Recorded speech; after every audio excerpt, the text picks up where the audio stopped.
somebody tells you to do something or believe something, you don't just accept it. You say why.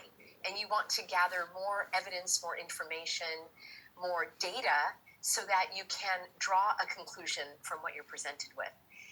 If you're on this panel or you're on this webinar here, you want to learn more. You want to learn more about the truth about our world. Over the last 2.5 years, I've been speaking the truth about our rights, about our God-given rights, about our human rights, about our self-evident rights, our natural rights, rights that are protected, should be protected by the Constitution and other laws. And you know that things have not been working that way very well. So my voice has gotten louder, I've gotten stronger, I've gotten more bold. And in my videos, I've dropped a few clues and a few hints about other concepts that we've been told, not only been told, but that we've been indoctrinated into thinking, into believing without questioning. So just for the record, I want to say that in my past videos, I've talked about the earth being stable and stationary. I'm going to be looking at that from a biblical point of view. I don't believe that I've ever actually said that the earth is flat. What I'm looking at here in California, there's lots of mountains, lots of valleys, lots of topography, but I personally believe in the shape of the earth as described in the Bible, and I'm going to share that with you in just a moment. I also want to preface this with, I understand how shocking and astonishing and startling this can be for people if they are being presented with information for the first time. Something so important, so kind of taken for granted as our universe, our earth, humanity, our place in the universe. And I use that in quotation marks because, as you'll see, I have questions about that as well. What I value in life is this.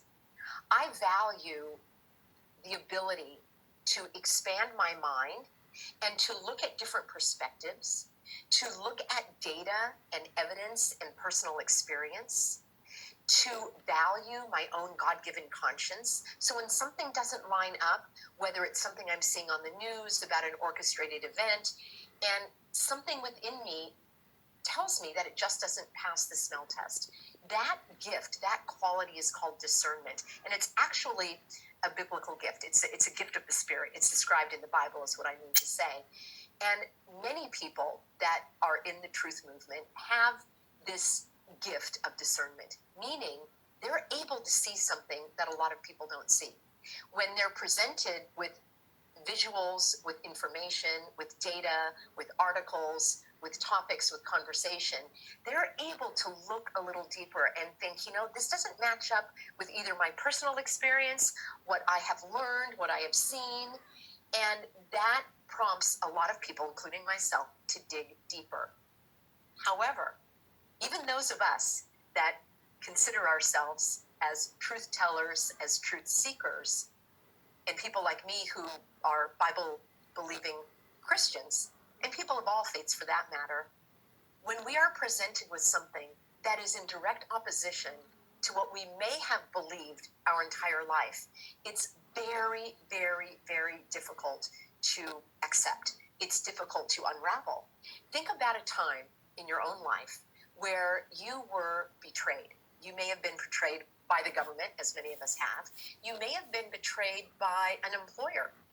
You may have been betrayed by a close friend, a neighbor, a coworker. Somebody stabbed you in the back. Maybe it was a business partner. Maybe you were betrayed by somebody who even loved you, who cared for you, who maybe even still does. Maybe they have repented of their ways.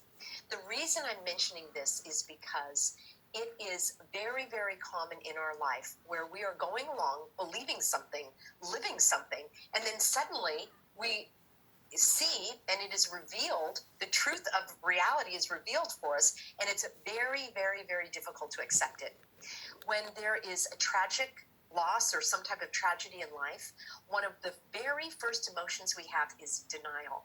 It's a basic human emotion. It's a natural human emotion. God gave us these emotions so that we have a way to feel and experience and express our interaction with the world. So when something happens, even with the hogwash, as I call it, over these last couple of years, many people have been living in denial. They do not want to believe that the government could have orchestrated this hogwash. They have concepts and they will refute things such as, well, how could everyone, how could that be? It's not possible that everyone is in on this.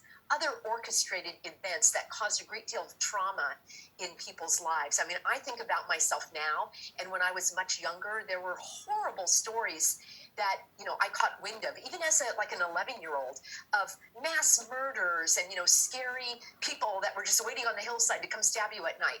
And now, as I'm going back and reading through, I see that there was no evidence for that. So many of these stories have been orchestrated to create fear and trauma and to separate us from God.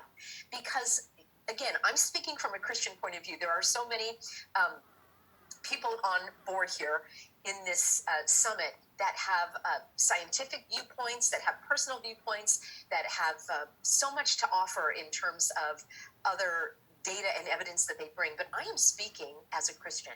So the number one tool of the enemy is to separate us from God. It has been the goal since day one. And I'm going to be talking a little bit about the Bible. And if you're not a Christian, you've never read the Bible, you can take this just as additional data or evidence, or again, just opening your mind to look at another perspective. When I go through my life, I'm constantly asking myself, how can I look at this differently? Where is there information that I might be missing? Is there an area in my life where I can grow? So I am not here to convince you of anything. I'm not here to, forcefully express my views. I'm here to ask questions and to show from of reality, which is... Oops, I'm going to interrupt real quick. I like this lady. I've seen her before. I do wish she'd get to the point a little sooner. But I'm going to leave the link to this full video underneath this upload. I'm going to let her continue on a little while longer. I like her. Evil seeks to separate you from God. So in the Bible, the story goes that Adam and Eve are in the garden with God. They're able to speak to him and hear his voice. So that's another separation. And the serpent comes in and begins to lie to Eve right from the get-go, twisting God's words. And Eve is beguiled, that's one of the words that's used now in modern day, is beguiled by the serpent and wants to be like God and have as much knowledge and power as God. And so she agrees to go against God and to consort with evil. That's exactly what we're seeing in our day now. It's been going on forever. This is what I believe is meant when the expression is used, the oldest trick in the book. Well, it's the oldest trick in the book.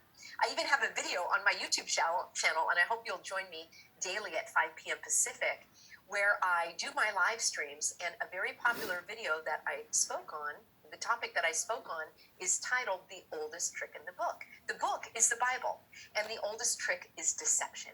What is deception? That's what we're experiencing right now. Deception is a little bit of truth, usually on the outside. So it beguiles, it draws people in. And then the core is the lies.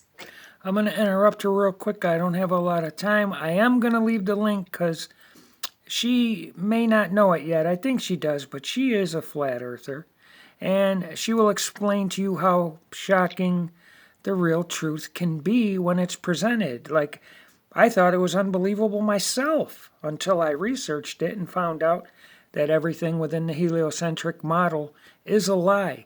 And the heliocentric model is the lie that started all the lies they use now as fear porn of aliens, asteroids, nukes, and so many other things to distract us from what is really going on.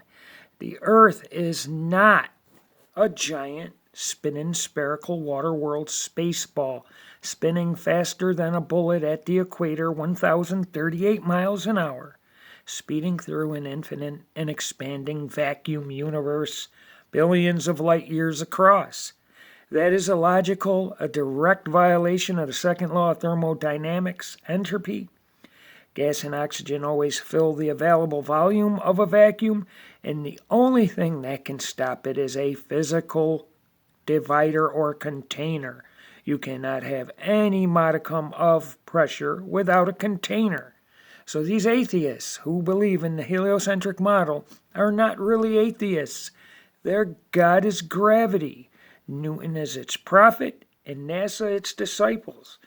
Why do I say that about gravity? Because we're taught gravity assembled the earth, the sun, the moon, the stars, and everything we look up at after the Big Bang. Yet gravity itself, not what it does or what they say it did or will do, but gravity itself hasn't one iota of present substance or form of itself. Electricity does, current of electricity. Magnetism does, field of magnetism. We've harnessed them. All right, I'll let her go on. And that's why it's deception. If it was blatant, everyone, including those without a strong gift of discernment, would be able to see it. And that's why in our modern day, so many people have fallen hook, line, and sinker for all of the hogwash. They've been hoodwinked, they've been bamboozled, and that's by design. It's by design because people have lost the ability to question and to dig deeper. And this is basically the definition of critical thinking. It doesn't mean criticizing things. It means looking deeper, asking, why is this? Why not this? Where's the evidence? Where did that evidence come from? Who presented it? What other agenda might they have in order to present that evidence? Who is it benefiting? Who is it harming? These are the questions that I ask myself. Oh my gosh, you do not want to be a person who gives me a book to read, because I do not just accept that book. I will research the author. I will look to see other things that they've read. Okay, I'm almost out of time, but I like this lady. I'm going to leave the link, and I really suggest you go watch this entire video, because she presents the earth as it is, as we see it, as the Bible describes it, as a earth terra firma on a stationary foundation that is level. Of course, we have hills and mountains, but it is all built on a level foundation. Thank you.